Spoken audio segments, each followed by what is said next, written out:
1, 2, And review, somebody female. Oh shit, almost got some blood going. Oh, he's wearing it too. You're in the bay. Once you get over to the bed, we'll give you the story. Everything's going to happen super fast. Welcome to the emergency room. I lost the pulse. It's 300 please. I'll keep you on again. Pulse check. No pulse. no more pulse. Yeah. Where the echo people get? And her blood pressure is off the dropping. 45 minutes of CPR and no return of circulation. Okay. Imagine a patient's brain as a like a city power grid. Right. Usually it's this perfect hum of organized electricity. Exactly. I mean, you've got lights turning on and off exactly when they're supposed to, traffic signals, keeping everything flowing perfectly. But what happens when a massive chaotic surge hits that grid all at once? Right. And it doesn't stop. In the world of neurocritical care, that isn't just a storm. That's a 5-minute countdown to irreversible brain damage. It is a terrifying scenario. And it really perfectly illustrates why neurocritical care is just, well, it's entirely different from other specialties. Yeah. You know, typically in medicine, we really like things to be visible. Like you break a bone, the x-ray shows a jagged white line, and it's binary. It's broken or it's not. But when you step into the neuro ICU, while that x-ray machine is pretty much useless, we're navigating some seriously muddy diagnostic water. Oh, absolutely. And that is exactly why we're here today. So welcome, everyone, to a highly specialized deep dive. Our mission today is to step directly into the shoes of an elite ICU intensivist and critical care nursing instructor. Yes. We're looking at this massive stack of neurology source material, and we're aggressively applying the Pareto principle. You know, the 80-20 rule. Throwing out the low-value trivia. Exactly. We are focusing purely on that critical 20% of information that drives the greatest clinical understanding, exam performance, and bedside decision-making for neurologic emergencies. Because in neurocritical care, your entire mindset has to shift. I mean, the goal is always to protect the brain from irreversible damage by anticipating deterioration long before it happens. Right. We're constantly hunting for failing physiology. You have to catch those subtle trends like a changing respiratory pattern or a slight shift in mentation before the actual damage is done. Okay, let's unpack this. Starting with that power grid analogy. We're talking about the most immediate hyperacute threat to brain tissue and oxygenation. The electrical stroke. Right, seizures. And more specifically, status epilepticus. Yeah, from an 80-20 perspective, a standard seizure is really just a sudden, abnormal, excessive electrical discharge of neurons. Which could be triggered by what, like a stroke? A stroke, profound hypoxia, severe electrolyte imbalances, or, drug withdrawal. Okay.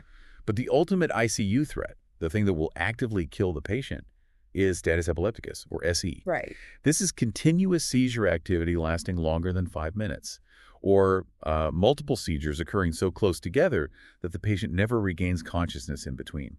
So if I'm at the bedside, why is that 5-minute mark the absolute point of no return? Like, what's actually happening to the brain's physiology during those 5 minutes? It basically comes down to a catastrophic mismatch between supply and demand. Okay. During a seizure, neurons are firing at an unprecedented rate, like hundreds of times faster than normal. That creates a massive demand for cellular energy and oxygen. And the body tries to compensate at first, right? Exactly. Initially, the heart rate spikes, blood pressure shoots up, and cerebral blood flow increases just to deliver more oxygen. But right around that 5-minute mark, that compensation completely fails. Because the brain is essentially, suffocating itself? That's exactly it. The neurons become completely exhausted, they burn through all available glucose and oxygen, and then they have to switch to anaerobic metabolism.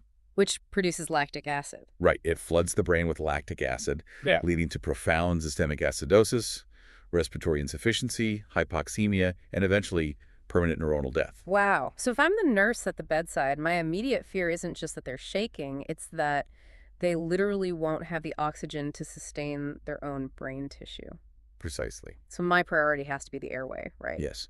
The assessment might start with an early oral phase-like sensory warnings, followed by the classic tonic phase. Which is the stiffening. Right, a rigid stiffening for about 10 to 20 seconds. Then comes the clonic phase, the rhythmic jerking. And you're going to see rapid cyanosis, incontinence, and tongue biting. And the golden rule here is airway and safety. Always.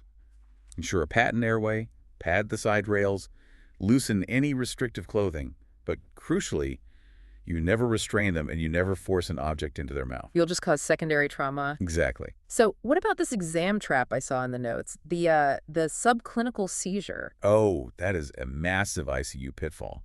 So imagine an intubated patient on a ventilator, right? They're heavily sedated with propofol or fentanyl. Okay. Their brain could be locked in status epilepticus, but because their muscles are chemically relaxed, you won't see a single physical tremor. Oh, wow. So how do you even know? The only clue might be a slightly elevated heart rate or a rising lactate level. That's why an EEG within 24 hours or continuous video EEG is absolutely mandatory. That makes sense. We also have to be hypervigilant for deep. Sudden unexpected death in epilepsy, right? Yes, which is highly linked to apneic episodes during or right after a seizure. So the electrical storm is burning out the grid, and we need the chemical breaker switch to stop the fire. Let's talk medications. Well, if we connect this to the bigger picture, the intensivist sequence is super clear here. The problem is status epilepticus. Right. The failing physiology is a massive energy mismatch and hypoxia. The immediate threat is permanent brain damage. So the intervention. Our intervention, that chemical breaker switch, starts with rapid-acting IV benzodiazepines. Lorazepam is the gold standard because it acts incredibly fast to halt that excessive electrical discharge. And if you don't have IV access yet. You push IM or intranasal midazolam. But wait, those are short-acting. I mean, couldn't the storm just restart once they wear off? Precisely. So immediately after the lorazepam, we follow up with a long-acting drug to stabilize the neuronal membranes and keep the storm from restarting. Like fosphenytoin? Yes, IV fosphenytoin or phenytoin. Just remember the nursing implications, though. Phenytoin requires strict CBC and liver monitoring, and over time, it can cause severe gingival hyperplasia. Overgrowth of the gums, right? Right. But in the moment of a crisis, status epilepticus is an immediate code. You escalate instantly. Okay, so if you remember only 5 things from this section. Number 1, the core pathophysiology is an excessive electrical discharge that rapidly exhausts brain oxygen. Number 2, your key assessment finding is tonic-clonic movements failing to stop after 5 minutes. Right. Number 3, the most dangerous complication is permanent neuronal damage and hypoxia. Number 4, priority nursing action is airway protection and physical safety, meaning no restraints. And number 5, the most important treatment is IV benzos, followed by fosphenytoin. Exactly. So your one-sentence clinical picture is a patient forcefully stiffening and jerking without regaining consciousness who is rapidly developing cyanosis and respiratory failure. And the rule of thumb. If you see continuous seizures greater than 5 minutes, think status epilepticus and do secure the airway while administering 5E lorazepam. Perfect. Which brings us to our next major threat. We've talked about an excess of electrical discharge in the brain, but what happens when there's a stealthy failure of electrical transmission, like a disruption that silently takes out the patient's respiratory drive?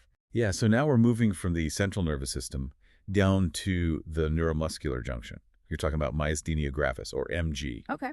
From an 80-20 perspective, MG is an autoimmune disease that causes a fluctuating weakness of skeletal muscles, a weakness that specifically worsens with activity. And in the ICU, our absolute focus is on respiratory failure. Always. The patho here is actually fascinating. The notes described it like parking spots. So the acetylcholine receptors are the parking spots on the muscle, and the acetylcholine itself is the car trying to park to make the muscle contract. Right. But in MG, the immune system produces these autoantibodies that basically drop concrete barriers over those parking spots. That is a perfect analogy. The autoantibodies attack and destroy the acetylcholine, or H, receptors at the neuromuscular junction. So because there are fewer receptors available. The HA cannot reliably attach to stimulate muscle contraction. Yeah. The result is that the muscles exhaust incredibly rapidly with any repetitive use. I noticed earlier in the notes it mentioned that the earliest sign is often ptosis. Drooping eyelids. Why the eyes first? Well, think about what muscles in your body are constantly engaging in repetitive, tiny micro movements just to keep you functioning. Oh, the ocular muscles. Exactly. So early on, you see the ptosis and double vision. From there, it progresses to a fading voice and difficulty chewing or swallowing. And the patient is getting significantly worse if they develop bulbar signs, right? Yes. Meaning the loss of their cough or gag reflex and dyspnea. Because what is the most vital repetitive muscle use in the human body? Breathing. the diaphragm. Exactly. When the diaphragm exhausts, that is a myasthenic crisis. But here's where it gets incredibly tricky, and this seems like the ultimate exam trap. The notes really emphasize the difference between a myasthenic crisis and a cholinergic crisis. How do our own drugs cause a crisis that looks almost exactly like the disease? This raises an important question, and it's a critical differential for an ICU nurse to master. Okay, lay it on me. A myasthenic crisis is caused by the disease itself, so an exacerbation, or simply not taking enough of their daily medication. The treatment for MG is anticholinesterase drugs like pyridostigmine, which stop the breakdown of acetylcholine. Keeping more cars in the lot. Exactly. Yeah. But a cholinergic crisis is caused by an overdose of those exact drugs. You have too much acetylcholine flooding the junction, which overstimulates the muscles until they just become completely flaccid. Wow. So if I'm at the bedside, how do the assessments differ? In a cholinergic crisis, the parasympathetic nervous system is in overdrive. Think of the acronym SLDGE. SLDG. You'll see extreme flaccid paralysis, but accompanied by profuse sweating, excessive salivation, severe diarrhea, and miosis, which is constricted pupils. Okay. To diagnose exactly which crisis we're dealing with, we perform the edrophonium test. Edrophonium is a very short-acting 5E anticholinesterase. Wait, let me think this through.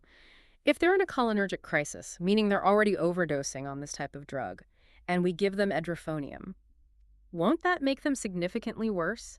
Like, that sounds incredibly risky. What if we guess wrong? It is incredibly risky. If you give edrophonium during a cholinergic crisis, the patient's weakness will instantly worsen, and they could stop breathing entirely right in front of you. Oh my God. That's why you must always have atropine drawn up and ready at the bedside as the immediate reversal agent. But if it's a true myasthenic crisis, the edrophonium will temporarily improve their muscle strength. It's a high-stakes diagnostic test. The intensivist thinking here is just incredibly sharp. The problem is severe muscle weakness. The failing physiology is the loss of A-Eibs-Bindung at the junction. Right. The immediate threat is respiratory failure or aspiration. So the intervention is immediate airway support like anticipating BiPAP or intubation, followed by the edrophonium test. Exactly. And if it's a severe myasthenic crisis, we might use plasmapheresis or IV immunoglobulin to directly filter out those circulating autoantibodies. Okay, so let's synthesize this. If you remember only 5 things for myasthenia gravis. Number 1, the core pathophysiology is the autoimmune destruction of AC receptors. Number 2, key assessment finding is ptosis and weakness that worsens with activity. Number 3, most dangerous complication is a respiratory crisis. Number 4, your priority nursing action is always maintaining ventilation and differentiating the type of crisis. And number 5, the most important treatment is the edrophonium test for diagnosis and plasmapheresis or pyridostigmine for treatment. Right, so your one-sentence clinical picture. A patient with drooping eyelids and a fading voice who rapidly loses the ability to swallow or take a deep breath. And the rule. If you see extreme muscle weakness accompanied by profuse sweating, salivation, and constricted pupils, think cholinergic crisis and do prepare to administer atropine and mechanically support the airway. Spot on. Now, we've been talking about these acute, violent crises, seizures, myasthenic failure, where seconds matter and the conditions are potentially reversible. Right. But what happens to the intensivist's mindset when the threat isn't a sudden storm, but a slow, irreversible decline? Yeah, that's a whole different ball game. We have to look at how we manage chronic neurodegeneration when these patients inevitably reach the ICU. Right, this is where we pivot to what the notes call the slow code. We're talking about multiple sclerosis, Parkinson's disease, amyotrophic lateral sclerosis, and Huntington disease. All incurable conditions. Yeah, this seems like a massive shift from a fix-it mentality to a manage and support one. How does an intensivist adjust their approach when the underlying disease literally has no cure? What's fascinating here is how the definition of success completely changes. In the ICU, the 80-20 focus for degenerative diseases shifts entirely away from the primary illness and toward the terminal complications. Which are? Immobility, aspiration, and respiratory failure. Let's look at the failing physiology. In ALS, you have progressive motor neuron degeneration. It starts with muscle wasting in the extremities, but inevitably leads to diaphragmatic paralysis. So they literally lose the hardware required to pull air into the lungs. Exactly. And what about Parkinson's? Parkinson's is a dopamine and acetylcholine imbalance in the basal ganglia. It causes bradykinesia and severe rigidity, but the ICU threat is the failure of the swallowing mechanism. Okay, and Huntington's? Huntington disease is kind of the opposite. and excessive dopamine leading to chorea, which are these constant, violent, writhing movements. Right. It creates such an extreme metabolic demand that these patients need like 4,000 to 5,000 calories a day just to survive. But their erratic movements make them an enormous aspiration risk. And finally, MS. Multiple sclerosis involves demyelination, so the destruction of the protective myelin sheath around nerves in the central nervous system. That leads to plaque formation, which causes severe spasticity and profound bowel and bladder dysfunction. So the common thread across all four is that as the disease progresses, the patient loses control of their autonomic and voluntary clearing mechanisms. You nailed it. So if I'm doing my nursing assessment, I'm watching closely for those bulbar symptoms we mentioned earlier, dysphagia, dysarthria, drooling. Right. I know the patient is deteriorating if their oxygen needs are steadily climbing because that indicates they're microaspirating their own saliva, which leads to pneumonia. Exactly. And there are massive ICU traps here when it comes to medication management. Oh, like what? For Parkinson's, missing even a single scheduled dose of their carbidopa-levodopa or Sinemet can cause severe locked-in rigidity. Oh, wow, just one dose. Just one. Right. And if a provider orders epimorphine for a hypomobility episode, you must never administer it alongside a 5-HT3 antagonist like ondansetron. Why not? The combination causes severe, intractable hypotension. Good to know. And for MS, the trap is environmental. Exacerbations can be rapidly triggered by a simple fever or a hot room. The intensivist thinking here really centers on dignity and foresight. The problem is progressive degeneration. The failing physiology is the irreversible loss of motor and swallow control. The immediate threat is aspiration pneumonia and hypoxia. So the intervention isn't a cure, it's rigorous airway protection, securing alternative nutrition like a PEG tube, and critically, early goals of care discussions. That is the most vital nursing action. For ALS and end-stage neurodiseases, the early identification of respiratory problems must immediately trigger discussions regarding advanced directives. Right. You have to ask the patient and family, are we moving toward lifelong artificial ventilation via a tracheostomy, or are we pivoting to palliative end-of-life care? It's heavy, but it's crucial. So let's do the takeaways here. If you remember only 5 things. Number 1, the core pathophysiology is the progressive loss of neuron function, or myelin. Number 2, key assessment is a deteriorating swallow and diminishing breathing capacity. Number 3, the most dangerous complication is aspiration pneumonia leading to respiratory failure. Number 4, priority nursing action is airway protection and facilitating those advanced directive discussions. And number 5, the treatment is purely symptom management, like Sinemet for PD or Riluzole for ALS. Right. So the one-sentence clinical picture is a patient with a known degenerative neurologic history presented to the ICU with a progressive inability to clear their own secretions, swallow safely, or maintain oxygenation. And the rule. If you see an ALS or Parkinson's patient with increasing drooling and a progressively weak cough, think high aspiration risk, and do elevate the head of the bed, prep the suction equipment, and thoroughly evaluate their respiratory status. Perfect. Which brings us to our final scenario. Okay. We've discussed known diseases, but what if the neuroemergency is a seemingly benign symptom hiding a killer? We have to apply rapid pattern recognition to rule out fatal secondary headaches. The triage catch. So when someone comes in with a severe headache, the 80-20 rule dictates that most of them, like tension, migraine, cluster headaches, are primary and benign. Painful, yes, but not lethal. Right. The ICU nurse's job is to hunt for the secondary killers, like a subarachnoid hemorrhage, meningitis, or an undiagnosed tumor. Pathophysiologically, any headache is simply the pull, displacement, inflammation, or swelling of pain-sensitive cranial structures. Because the brain itself doesn't feel pain, right? Exactly, but the meninges and blood vessels do. So we are looking for the red flags of physiological deterioration.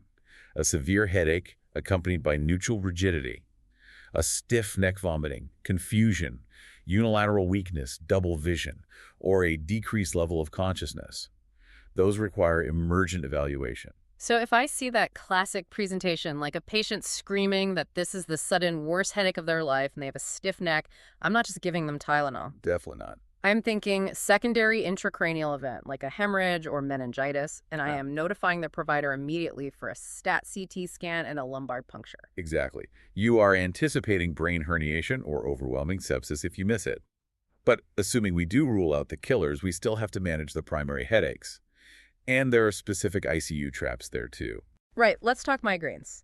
The standard treatment is triptans, like sumatriptan.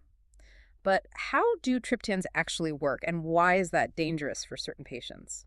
So triptans work by causing targeted vasoconstriction of the cranial blood vessels, which relieves that throbbing pressure of a migraine. Okay. The trap is that the vasoconstriction isn't always perfectly localized. If you have a patient with a history of ischemic heart disease, uncontrolled hypertension, or a previous stroke, triptans are strictly contraindicated. Because you could trigger a massive myocardial infarction. You could, yes. Wow. And what about cluster headaches? The notes describe them as excruciating unilateral pain, often localized directly behind one eye. For cluster headaches, the acute treatment isn't actually a pill at all. It's high-flow, 100% oxygen at 7 to 12 liters per minute via a non-rebreather mask. Wait, oxygen, why does that work? Because high levels of oxygen in the blood naturally cause cerebral vasoconstriction. Oh, I see. It shrinks the dilated vessels that are pressing on the cranial nerves, providing rapid relief without the systemic risks of a triptan. So let's summarize this for everyone. If you remember only 5 things for headaches. Number 1, the core pathophysiology is the inflammation or displacement of pain-sensitive cranial structures. Number 2, key assessment is hunting for those red flags. Neutral rigidity, confusion, or weakness. Number 3, the most dangerous complication is dismissing a secondary killer like a subarachnoid hemorrhage as just a migraine. Number 4, priority action is emergent triage and frequent neurochecks for those red flags. And number 5, treatments, high-flow O2 for cluster headaches, and triptans for migraines, as long as their cardiac history is completely clear. Excellent. As we wrap up this deep dive, I really want to leave you with a final reflection. Yeah, please do. We have covered a lot of intense physiology today, from the chaotic electrical storms of status epilepticus to the silent neuromuscular blockade of myasthenia gravis. But I want you to remember why neurocritical care is so profoundly unique. The brain is the only organ that completely defines who the patient is. When an intensivist successfully resuscitates a failing heart or intubates failing lungs, they save a biological life. Right. But when you protect the brain through rapid, targeted interventions, like when you push that lorazepam before neurons die or prevent an ALS patient from suffering profound hypoxia, you aren't just saving a body. You are saving the person. Wow. It really brings us full circle back to those murky waters we talked about at the very beginning. You can't always see the damage on an X-ray. You have to look for the subtle clinical clues. Exactly. Because the stakes aren't just bone and tissue. The stakes are your patient's identity, their memories, and their ability to interact with the people they love. I challenge you to consider what this means for how we define recovery in neurocritical care. Beautifully said. It's never just about keeping a heart beating. It is about preserving the person behind the eyes. Well, thank you for joining us for this specialized deep dive into critical care. We will catch you on the next one.